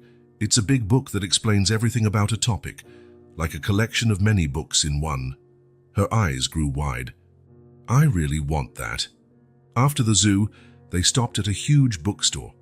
Michael watched as Emma wandered the aisles with reverence, like she was in a temple. Noah quickly found the children's section and sat on the floor, flipping through dinosaur-themed books. "Can I have this one?" Emma asked, holding a large illustrated animal encyclopedia that she could barely carry. "Of course," Michael replied. "And what else?" She looked puzzled. "I can choose more than one." "As many as you like." Emma's expression wavered between disbelief and delight. Noah, overhearing, immediately piled up storybooks and dinosaur guides. When they left, each child carried a bag full of new books. On the way back, Michael noticed Emma gazing out the window thoughtfully. "What are you thinking?" he asked. "Why are you doing all this for us?" she asked directly. The question caught him off guard. "Because I care about you." "But why?" she insisted. "You barely know us." Michael thought hard about his answer. Sometimes you just know when something is important. Like finding the perfect book on a shelf. Emma seemed to accept that answer, turning back to the window. Thanks for the books, really. Over the next few days, Michael continued his mission to create meaningful moments. He took the children to an amusement park, an aquarium, shopping for decorations, so they could personalize their rooms however they wished. Noah always showed unbridled enthusiasm, but Michael noticed that Emma seemed happiest in quieter moments, when he read to them at night, or when they simply watched a movie together in the living room. After a week of such outings, Michael made a surprising discovery. He was genuinely having fun. It wasn't just a duty or a way to impress the social worker. There was something profoundly satisfying in seeing the world through their eyes. Noah's awe at seeing an elephant for the first time. Emma's concentration when learning something new. One night, while working in his office after the children had gone to bed, Michael heard a muffled scream. He ran to Emma's room and found the girl sitting in bed, clutching the blankets, breathing heavily. "Emma, are you all right?" She blinked, as if trying to separate dream from reality. "I'm fine," she muttered. "I just heard a noise." Michael moved closer and sat at the edge of the bed. "Did you have a nightmare?" Emma shook her head. "I don't remember. Just a silly dream." It was clearly a lie. Her eyes were still wide with fear, her body tense like a drawn bowstring. But Michael didn't push it. "Want me to stay here until you fall asleep again?" "No need," she replied quickly. "It's over." Michael hesitated, not wanting to leave her alone but respecting her need for space. "Are you sure?" Emma nodded, lying down again and pulling the blanket up to her chin. "Good night, Michael." "Good night, Emma. I'll be in the hallway if you need me." Instead of returning to his office, Michael lingered in the hallway, unsure. Moments later, Margaret appeared, wearing a robe over her pajamas. "I heard a scream," she explained. "Was it Emma?" Michael nodded. "Her nightmare, I think, but she doesn't want to talk about it." Margaret gave him a reassuring smile. "Leave it to me." She knocked softly and entered Emma's room. Michael stayed in the hallway, close enough to hear muffled voices but not the exact words. 20 minutes later, Margaret came out, shutting the door quietly. "She's asleep now," she said. "What happened?" Michael asked. "What was the nightmare about?" Margaret hesitated. "It's not for me to say. She'll tell you when she's ready." Michael felt a flash of frustration, but nodded. "Thank you, Margaret." The next morning, Emma seemed normal, though slightly shadowed by faint circles under her eyes. While Noah chatted excitedly about the day's plans, she ate quietly. "I thought we could go for a picnic at the park," Michael suggested. "It's a nice day." Noah applauded the idea, but Emma just shrugged. "Whatever." At the park, while Noah played on the playground under Margaret's watchful eye, Michael found Emma sitting alone on a bench, watching other parents with their children. "May I sit?" he asked. Emma scooted over, making room. They remained silent for a few minutes, observing the other families. "You know," Michael began casually, "when I was little, I had nightmares almost every night." Emma turned to him, surprised. "I dreamed I was in a dark place, calling for my mom, but she never answered," he continued. "It was after she died. I was really scared of being alone." "What did you do?" Emma asked softly. "Most times, I just cried until I fell asleep again," Michael admitted. "There was no one to comfort me in the orphanage. But then, when I was first fostered, my new mom gave me a trick." "What trick?" "She gave me a tiny flashlight to keep under my pillow." Michael smiled at the memory. "She said the light chased away nightmares. I'm not sure if it really did, but I felt safer, like I had a secret power against the monsters." Emma looked down at her hands. "My nightmare doesn't have monsters." "No?" She shook her head. "It has Dad. He comes back and takes Noah away, but leaves me behind, says he can only take one of us." Michael felt his heart clench. "That won't happen, Emma." "How do you know?" Her blue eyes demanded honesty. "Because I won't let it," he said firmly. "You and Noah stay together, no matter what." Emma considered his words. "Margaret said you have fears too." "Everyone does," Michael confirmed. Even rich grown-ups. Michael smiled. Especially rich grown-ups. What are you afraid of? She asked, truly curious. The question made him pause. It was easy to talk about childhood fears, but his current fears, that felt like a dangerous vulnerability. Still, if he wanted Emma to trust him, he needed to offer the same trust. I'm afraid of failing, he finally admitted. Of not being good enough to take care of you two. Emma looked surprised by the confession. You're already better than a lot of people, she said simply. Thank you, Michael replied, oddly touched by the sincere compliment. They fell silent again, but it was a different silence now, comfortable, shared. Michael, Emma said suddenly, do you think our dad will ever come back? The question was complicated. Michael didn't want to give her false hope, but he also didn't want to destroy her image of her father. I don't know, Emma, he answered honestly. I wish I had a better answer. That's okay, she said, surprising him. I just wanted to know. That night, after dinner, Michael had a surprise ready. At bedtime, he brought the children to Emma's room. I have something for you too, he said, pulling out 2 small packages from his pocket. Emma and Noah opened them simultaneously. Inside each was a small pocket flashlight, blue for Noah and purple for Emma. To chase away nightmares, Michael explained. Noah immediately turned his flashlight on, delighted by the beam dancing on the wall. Emma held hers carefully, as if it were precious. Thank you, she said in a low voice. There's one more thing, Michael continued, taking a walkie-talkie from his pocket.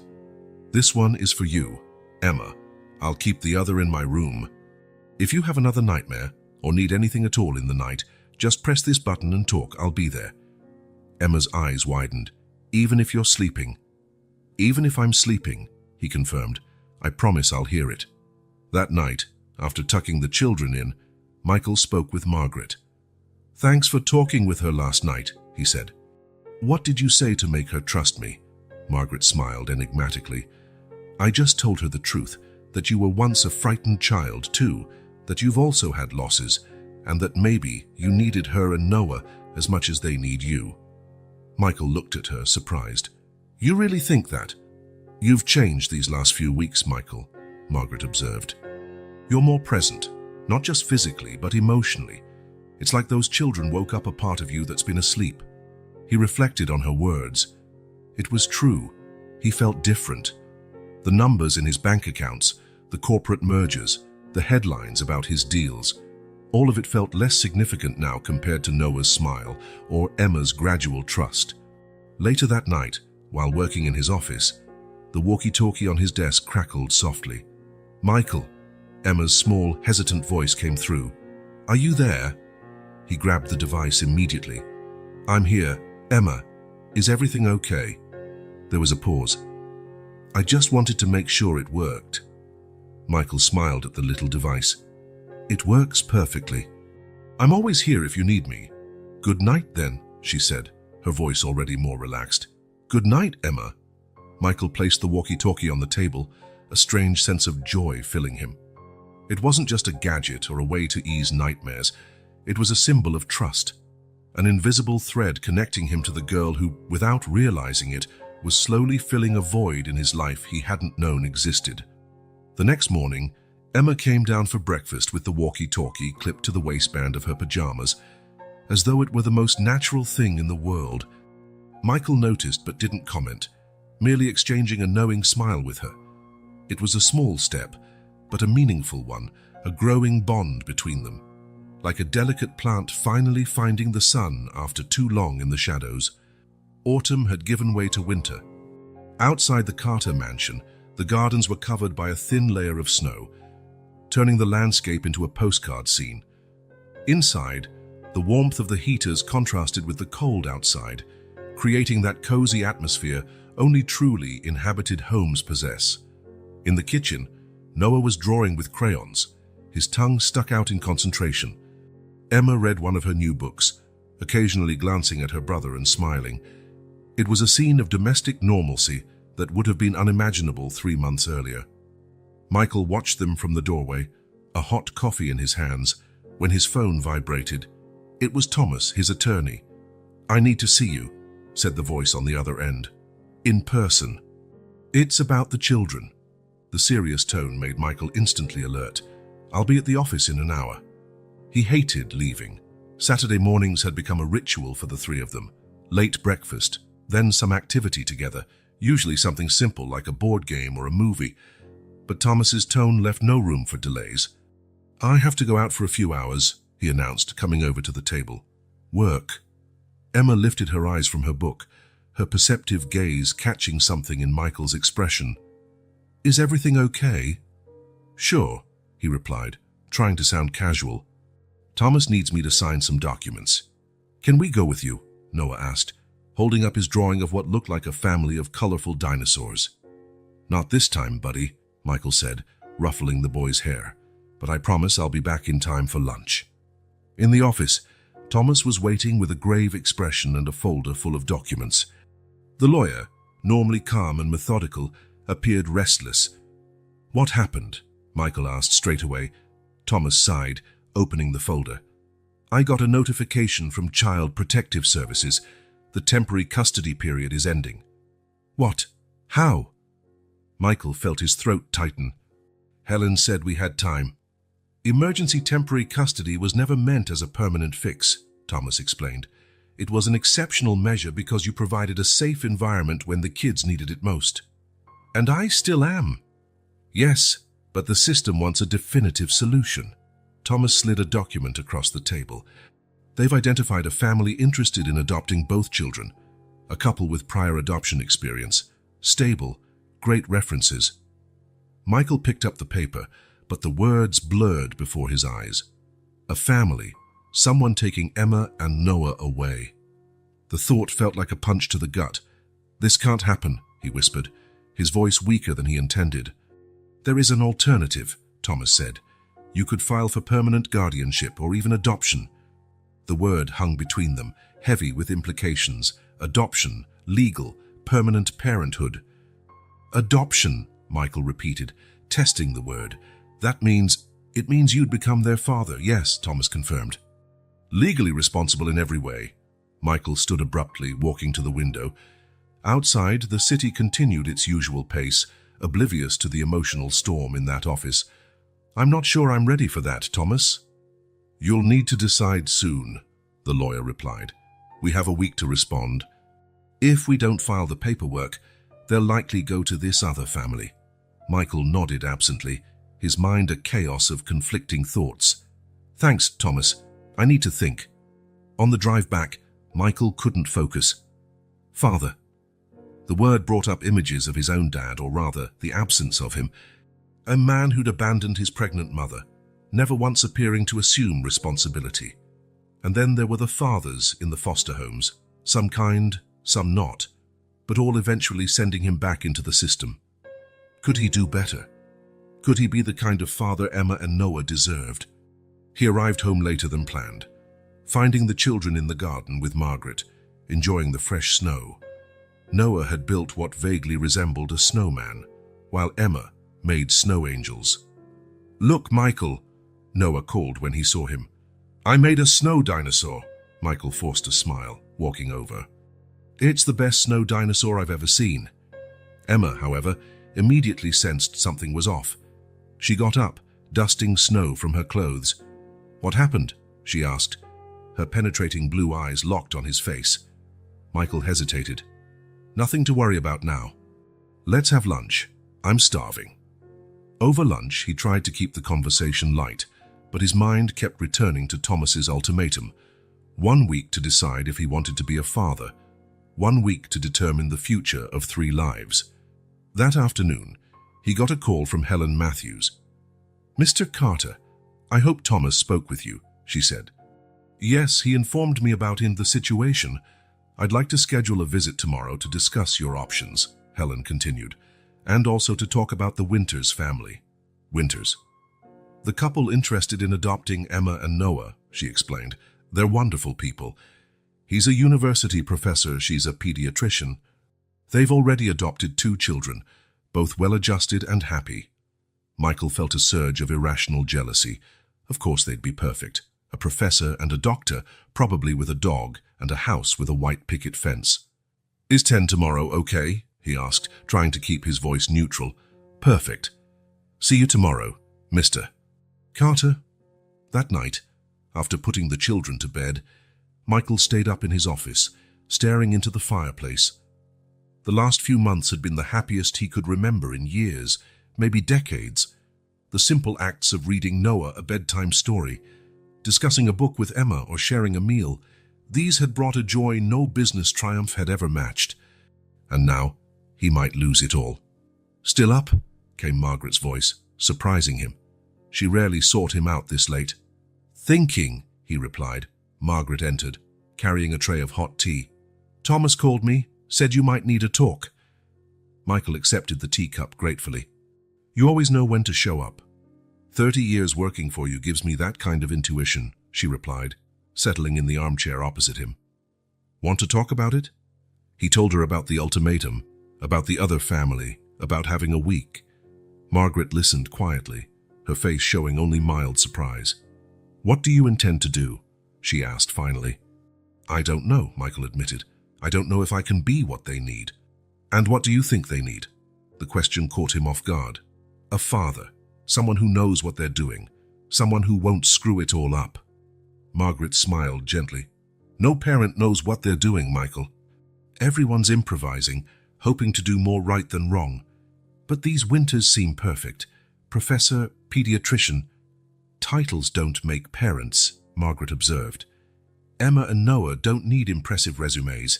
They need someone who loves them for who they are. What if I don't know how?" The vulnerability in the question startled even Michael. "You already are," Margaret answered simply. "When Noah has a nightmare, who stays up telling him stories until he sleeps again? When Emma struggles with the homework I started bringing, who patiently explains it to her? You're already their father, Michael. The question is whether you want a piece of paper to say so." Her words weighed on him all night. He barely slept, replaying the past months, the changes in the house, in his routine, in his heart. Morning came, and Helen Matthews arrived promptly at 10.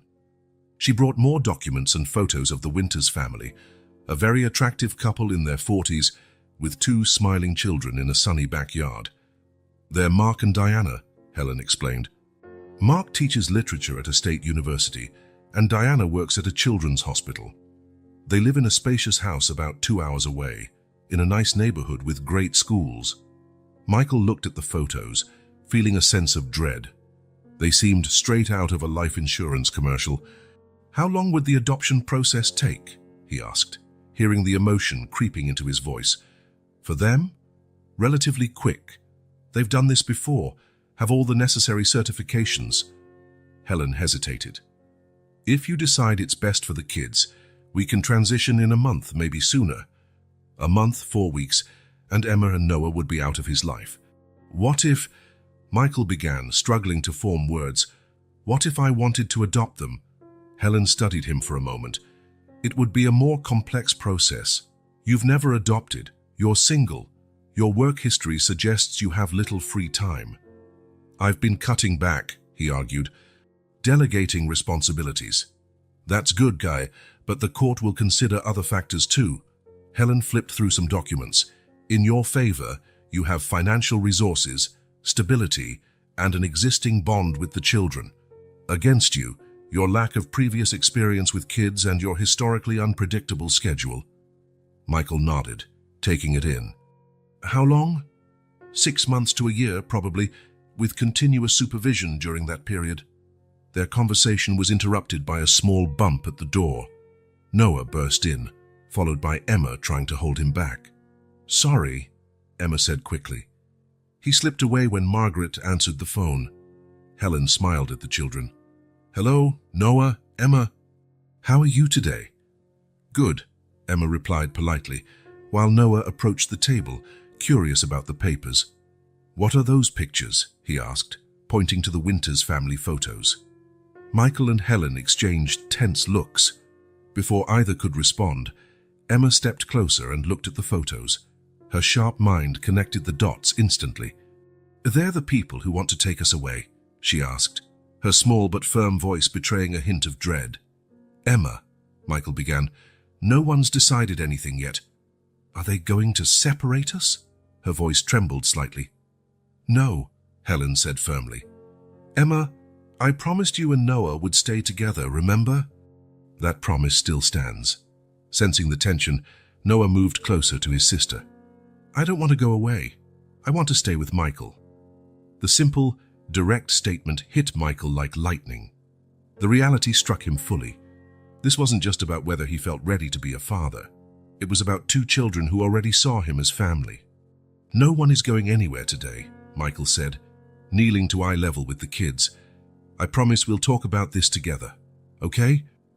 Emma nodded, her eyes showing more understanding than any 5-year-old should. She took Noah's hand. "Let's let the grown-ups talk." As the children left, a heavy silence filled the room. "This complicates things," Helen commented.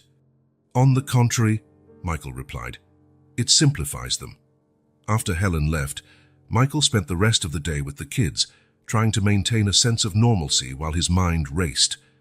That evening, after Noah was asleep, he found Emma still awake, sitting at her bedroom window, gazing at the stars. "Can I sit with you?" he asked. She nodded, shifting over to make room. They stared in silence at the night sky for a few moments. "Are we really leaving?"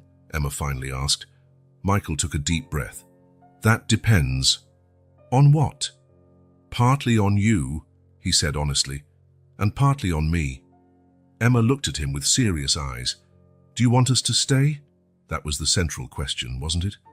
Beneath all the doubts about his parenting ability, what did he truly want? "Yes," he replied, surprised at the certainty in his own voice. "I really want you to stay." "Then why did that woman have pictures of another family?" Michael searched for the simplest explanation. "Because for you two to stay here permanently, legally, I'd have to become your father. Not just someone caring for you temporarily, but your father forever." Emma processed this. "And you don't want to be our dad?" The question struck deep. It wasn't a matter of want. It was fear. Fear of failing, of not being enough, of repeating the mistakes others had made with him. "I'm afraid I won't be good at it," he admitted. "That I'll let you down." Emma thought for a moment. "Noah spilled juice on your laptop last week, and you didn't even yell at him." "It was an accident," Michael recalled. "Dad yelled even if it was an accident," Emma said quietly. The simple comparison triggered a shift inside Michael. The fear was still there, but something stronger, resolve, began to grow beside it. "Emma," he said, gently holding her small hands, "I want to try. I want to be your father, and Noah's too, if you'll have me." "Even if you don't know how?" she asked, echoing his own doubts. "Even if I don't know how," he confirmed. "We'll learn together." Emma gave a small but genuine smile. "I think it would be nice to have you as a dad." Michael felt his eyes grow moist. "I think it would be the greatest honor of my life to be a dad to both of you." He hugged Emma, feeling her small head rest against his chest. The decision was made. Tomorrow he would call Thomas and start the adoption process.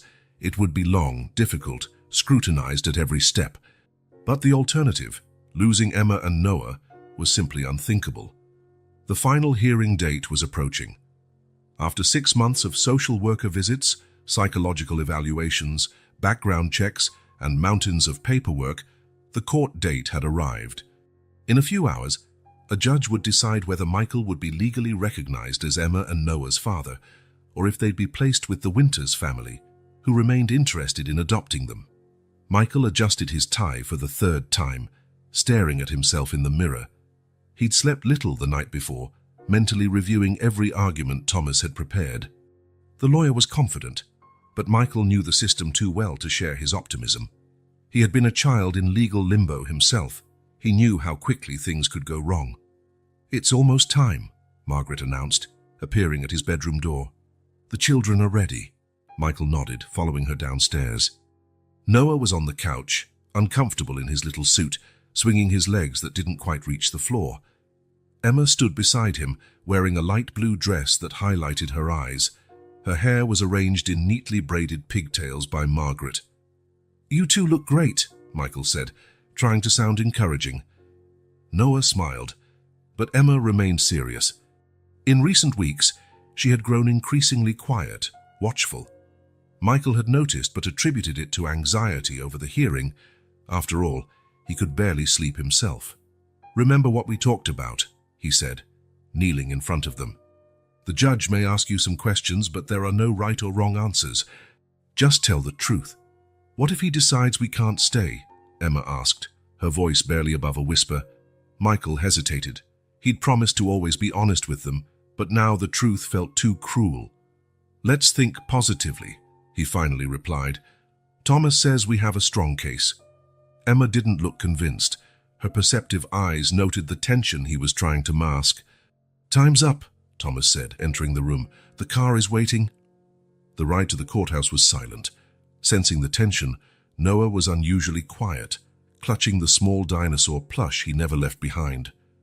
Emma gazed out the window, her reflection showing an expression far older than her 6 years.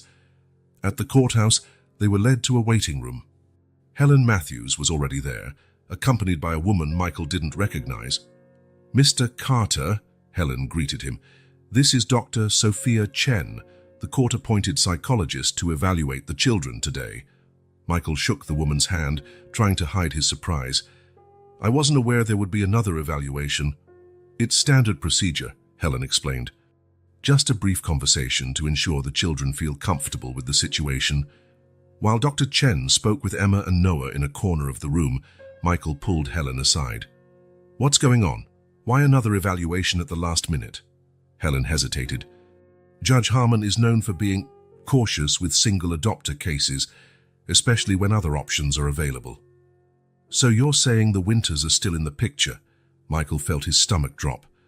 "I'm saying the judge will consider all options for the children's best interest," Helen replied diplomatically. Michael looked over at Emma and Noah, now drawing pictures the psychologist had provided. The last few months played like a movie in his mind. The bakery, the shoe, the first night at the mansion, bedtime stories, nightmares conquered, small daily victories. The thought of losing all that was unbearable. "Mr. Carter," Dr. Chen called. "Could you give me a few minutes alone with the children?" Michael nodded reluctantly. "Of course, I'll be right over there." He stepped away, joining Thomas at the other side of the room. "How are we looking?" he asked the lawyer. Thomas shrugged. "As prepared as we can be. All documents are in order. Previous evaluations were positive. We have character witnesses ready to testify that you're suitable as a father." "But," Michael recognized that tone, "but Judge Harmon is traditional. He prefers conventional families, a mother, father, white picket fence." "The Winters," Michael muttered. "They fit his ideal model," "Yes," Thomas confirmed, "but it's not a lost cause. You do have the existing bond with the kids in your favor." Helen's reports emphasize that. Their conversation was interrupted by the bailiff announcing that the hearing would begin in 10 minutes. Michael went back to the children, noticing that Emma looked even more tense. "Everything okay?" he asked, crouching beside her. Emma nodded without meeting his eyes. "Yeah." "Emma, look at me." He waited until her blue eyes met his. "No matter what happens in there, I want you to know you two are the best thing that's ever happened to me. I'll never forget that." Something flickered across her face. Fear, perhaps comprehension. She glanced at Noah, then back at Michael. "Can we go to the bathroom first?" she asked. "Sure," Michael replied. "Margaret can take you." "I'll take Noah," Emma said quickly. "We saw it when we came in." There was something odd about her insistence, but Michael was too nervous to question it. "Okay, but be quick. The hearing starts in a few minutes." Emma grabbed Noah's hand and the two left the room. Margaret offered to accompany them, but Emma said they'd be fine. Michael turned back to the final details with Thomas, trying to calm his nerves. 5 minutes passed, then 10. The bailiff appeared again. "We're ready to start," he announced. Michael looked around, suddenly realizing the children hadn't returned. "Emma and Noah aren't back yet." Margaret immediately volunteered to check. She returned minutes later, pale-faced. "They're not there," she said. "I checked all the bathrooms on this floor." A cold wave ran down Michael's spine. Maybe they got lost. This place is big. Yet as he said it, a terrible certainty began forming. Emma's expression when he spoke as if he was saying goodbye, her insistence they go alone. the backpack she carried, larger than necessary for a court hearing. "They ran away," he said, the realization hitting him like a punch. The next hour was a blur of movement and panic. The court security was alerted. Helen and Thomas coordinated searches of the building. Michael rushed to the entrance, looking desperately among the crowds. But the large judicial complex was packed. 2 small children could easily slip out unnoticed. "We need to call the police," Helen urged, once it was clear the children weren't in the building. "No," Michael responded instinctively. His childhood experiences made him wary of the system. Police meant reports, meant treating them like runaways, possibly separating them once found. "I'll find them." "Mr. Carter, with all due respect, 2 children alone in the city." "I know Emma," Michael interrupted. "I know how she thinks." He turned to Margaret. "Call the driver. I need to go to the bakery." "The bakery?" Thomas asked, confused. "That's where it all started," Michael explained, already moving toward the exit. "Emma is clever. She has a plan, and I'd bet she starts with the place we first met." The ride to Laurent's bakery never felt so long. Michael practically jumped from the car before it fully stopped, rushing inside with a pounding heart. The same attendant from months ago recognized him. "Mr. Carter, what a coincidence. 2 kids were here asking about you maybe half an hour ago." Relief and renewed worry washed over Michael. "A blonde girl and a little boy? What did they want?" "The girl asked if I remembered her, said she was looking for somewhere to stay with her brother." The young man looked uncomfortable. "I told them they couldn't stay here, obviously. I suggested they try the church across the street." Michael thanked him quickly and hurried over to the church in question. It was an old stone building with heavy wooden doors. Inside, the air was cold and silent, broken only by the echo of his hurried footsteps. "May I help you?" asked a middle-aged man, likely the pastor. "I'm looking for 2 children," Michael said, trying to steady his breathing. "Emma and Noah, a girl about 6, a boy about 4. Were they here today?" The pastor nodded slowly.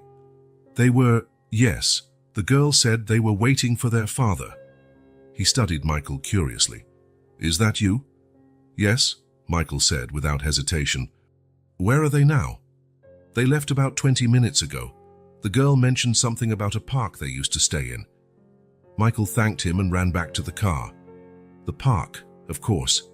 She was retracing her life on the streets, revisiting places she knew, places she felt safe before she met him. The park wasn't far, but every second felt like an eternity. When they finally arrived, Michael jumped out and began frantically searching. It was large, with various playgrounds and wooded areas. Margaret was the one who spotted them first. "There!" She pointed to a distant corner near a big tree. Michael ran as if his life depended on it.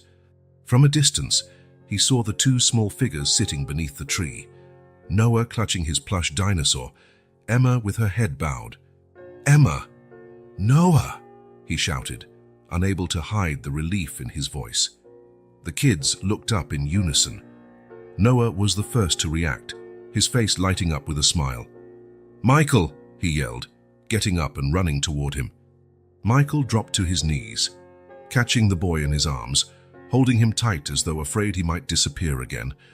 Over Noah's shoulder, he saw Emma approaching slowly, her face a mixture of relief and fear. "Emma," he said gently, extending one arm toward her while still hugging Noah. "Come here." She hesitated for a moment before running to him, tears finally escaping her tightly controlled eyes. Michael embraced them both with all the strength he could muster without hurting them, feeling his own face grow wet. "Why did you run away?" he asked once he found his voice. "You scared me so much." Emma pulled back slightly, wiping her tears on her sleeve. "We thought they were going to take us away," she explained. "When you talked like you were saying goodbye and that new lady showed up." "Oh, Emma," Michael sighed, finally understanding. "I wasn't saying goodbye. I was just nervous about the hearing." "But what if the judge says no?" Her voice trembled. "We heard Helen talking about the other family. They sound perfect." Michael held Emma's small shoulders, looking directly into her eyes. "Listen closely, Emma. No matter what happens in that courtroom, no matter what any judge decides, I will never abandon you. Ever." Promise, she asked, her eyes searching for any sign of doubt. I promise with all that I am, Michael replied. You're my family now. And family never gives up on each other. Noah, still clinging to Michael, looked up. So we can go back home? The simplicity of his question brought a smile to Michael's face. Yes, Noah, but first, we need to go back to the courthouse. We still have a hearing. Will they separate us because we ran away? Emma asked, fear returning to her eyes. No, Michael assured her. I'll explain everything. But we have to be honest about what happened, okay? No more secrets. Emma nodded, looking both relieved and ashamed. Michael lifted Noah in his arms, took Emma's hand firmly, and together they walked back to the car, where Margaret stood waiting, wearing a calm smile. Returning to the courthouse was tense. Helen received them at the entrance, visibly relieved to see the children safe, but also worried about the implications of their disappearance. The judge is furious, she whispered to Michael. He paused the session, but he made it clear this does not help your case. I'll explain everything, Michael replied. It was a misunderstanding. Thomas appeared, shuffling his documents nervously. We're being called in. The judge wants everyone immediately. The courtroom looked bigger and more intimidating than Michael remembered. At the front, behind an elevated desk, Judge Harmon, an older man with grey hair and a stern expression, glared at them with obvious disapproval. Mr. Carter, he began, his deep voice echoing in the room. I'm extremely disappointed by today's events, fleeing with minors under temporary custody. With all due respect, Your Honor, Michael interrupted, I did not flee with the children. They ran away on their own, and I found them. The judge frowned, glancing at Emma and Noah, who stood close by Michael, looking small and frightened. Is that true, children? Did you run off by yourselves? Emma stepped forward, her chin lifted despite the fear in her eyes. Yes, sir, it was my idea. I thought they were going to take us away from Michael. And why did you think that? The judge asked, softening his tone slightly as he addressed the child. Because they always do, Emma answered simply, painfully. Whenever we start to like a place, someone decides we have to leave. A heavy silence fell over the courtroom. The judge observed Emma for a long moment before sighing. All right, let's proceed with the hearing, he decided. Mr. Thomas, you may begin your argument. The next 2 hours were a parade of testimonies, reports, and legal questions. Margaret spoke about the positive changes she'd witnessed in Michael since the children's arrival. Helen presented her assessments, highlighting the strong bond they had formed. Dr. Chen described her brief conversation with Emma and Noah before they ran, noting they genuinely seemed attached to Michael. Finally, a well-dressed family was called forward, the Winters. Michael saw them in person for the first time. The tall man with wire-rimmed glasses, the attractive woman with a kind smile. They looked like they belonged in an insurance commercial. Diana Winters spoke calmly about their prior adoption experiences, the bedroom they'd already prepared for Emma and Noah, and the excellent schools in their area. Mark explained how his flexible schedule as a professor would let him be present for the children. With each word, Michael felt his heart sink. How could he compete with that?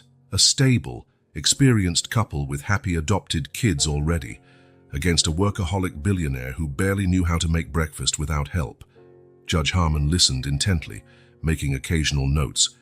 When the Winters finished, he looked down at his papers for a long time. Considering all I've heard today, he began, and the troubling events at the start of this hearing, I have serious reservations about granting adoption to Mr. Carter. Michael felt as though he'd been punched in the gut. Beside him, Emma squeezed his hand tightly. The Winters present a traditional, stable family environment with proven experience in adoption, the judge continued, whereas Mr. Carter, despite his financial resources and evident affection for the children, has a history of excessive work and no experience with kids. Noah began to cry quietly. Michael placed a hand on his shoulder, attempting to give comfort he himself didn't feel. Therefore, the judge went on, I am inclined to... May I speak? A small but firm voice cut through the room, Emma's. The judge paused, surprised at the interruption. Excuse me. Emma, Michael whispered. We have to let the judge finish. But Emma was already standing, her intense blue eyes on the judge. "Please, sir, just 1 minute." Judge Harmon looked torn between irritation and curiosity. Finally, he nodded. "Very well, young lady. What would you like to say?" Emma took a deep breath, glancing quickly at Michael before turning her gaze back to the judge. "You said that family has experience," she began, her voice clear despite her nerves. "They know how to be parents because they've done it before." "That's correct," the judge acknowledged. "But they don't know how to be parents to me and Noah," Emma continued. "They don't know that Noah can only sleep if the hallway light is on, or that he's scared of thunder. They don't know I like to read dinosaur books even though I'm a girl, or that I sometimes have nightmares about my dad never coming back."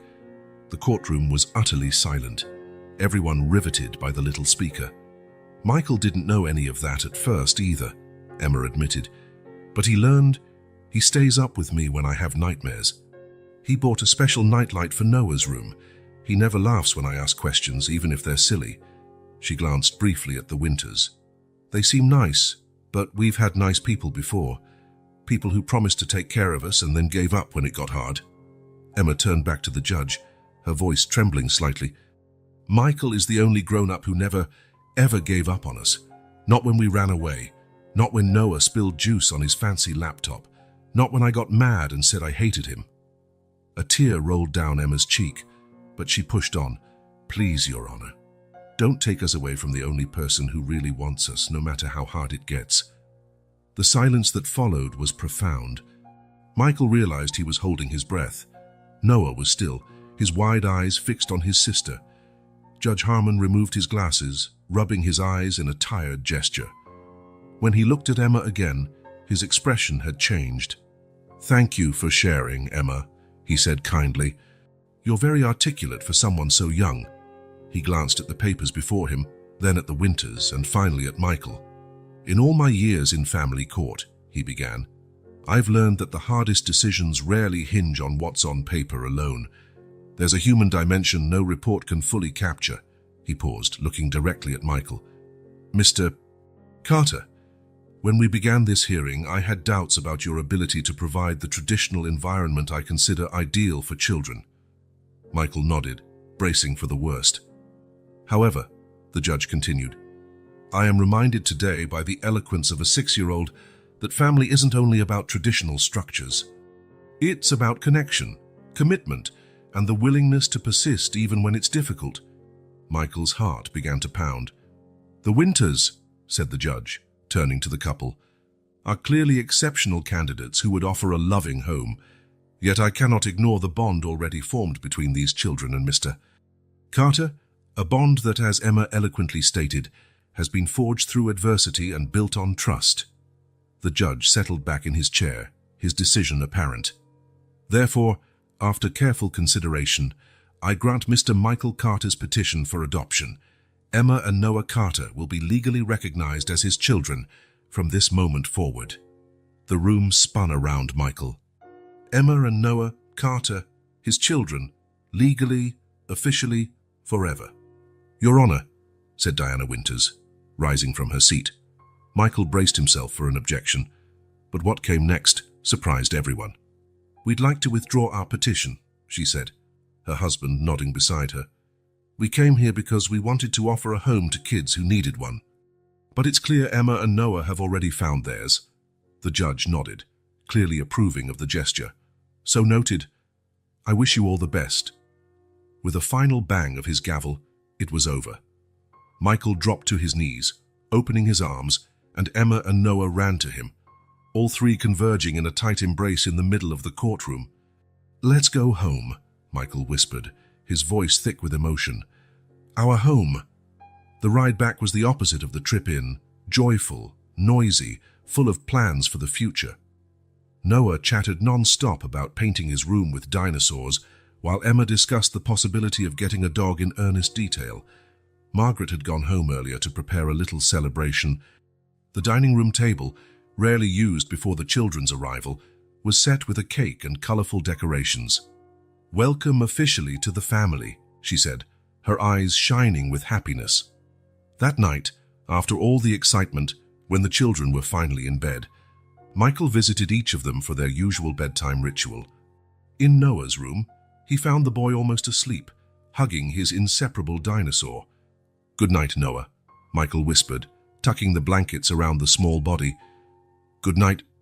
Noah paused for a moment, then finished with a sleepy grin. "Dad." The word washed over Michael like a warm wave. Dad. So simple, so profound. He kissed the boy's forehead, his son's forehead, and slipped out quietly. In Emma's room, she sat in bed, flipping through one of her favorite books. "Bedtime story," Michael offered, sitting beside her. Emma closed the book, looking at him seriously. "Do you think what I said really helped?" "In front of the judge, Emma," Michael replied with complete sincerity, "you changed everything. It was the bravest thing I've ever seen anyone do." She smiled, proud but shy. "I just told the truth. The most important truth," he agreed, "that we are a family." Emma nodded, lying down and pulling up the blanket. Michael leaned in to kiss her forehead, but she surprised him by throwing her arms around his neck in a tight hug. "Good night, Dad," she whispered in his ear. Michael held her for a moment, allowing the full weight of it to settle. "Good night, my daughter." Later, alone in his study, Michael reflected on the journey that had brought him here. 6 months ago, he was a man whose worth could be measured by numbers, whose relationships were mostly transactional, whose life was organized around acquisitions and mergers. On his desk, where once there had been only spreadsheets and contracts, now lay colorful drawings, thank you notes from school, and a framed photo. Michael, Emma, and Noah at a picnic in the park, all smiling in the golden evening light. He picked up the photo, tracing their faces with his fingers. How could he have known, on that day at the bakery, that a request for bread would change his life so completely? How could he have imagined finding the meaning he'd sought all his life, not in professional victories, but in the trusting eyes of 2 children? Michael Carter, the ruthless billionaire who built an empire from nothing, finally understood what truly mattered. Not the amassed fortunes, the buildings bearing his name, or the power he wielded in financial circles. It was the privilege of hearing Noah call him Dad while drifting to sleep. It was the honor of earning Emma's hard-won trust. It was the chance to be the person these 2 souls needed him to be, not perfect, not infallible, just present, truly present. The next morning, Michael woke up earlier than usual. Instead of checking emails or stock prices, he went down to the kitchen and, with Margaret's help, began making breakfast. "Pancakes?" she asked, raising an eyebrow. "Noah's favorite," Michael confirmed. "And fresh orange juice for Emma." When the children came down, still in pajamas and with messy hair, they found the table set and Michael waiting for them. "Good morning, Carter family," he said, flashing a wide grin. Emma and Noah exchanged glances before smiling back. They sat down, and for the first time there was no rush. No fear the food would run out. No anxiety about what came next. There was only the present moment. 3 people whose paths had crossed by chance, or maybe by something more, finally finding one another. "More pancakes, Noah," Michael offered, holding the plate. "Yes, please, Dad," the boy replied, his eyes shining with happiness. "Emma, would you like to read that new book to us after breakfast?" Michael asked. She nodded, smiling over her glass of juice. "Yes, Dad." Michael Carter, Emma Carter, and Noah Carter. A family, a home, a place to belong, at last. The value of a loaf of bread? Priceless.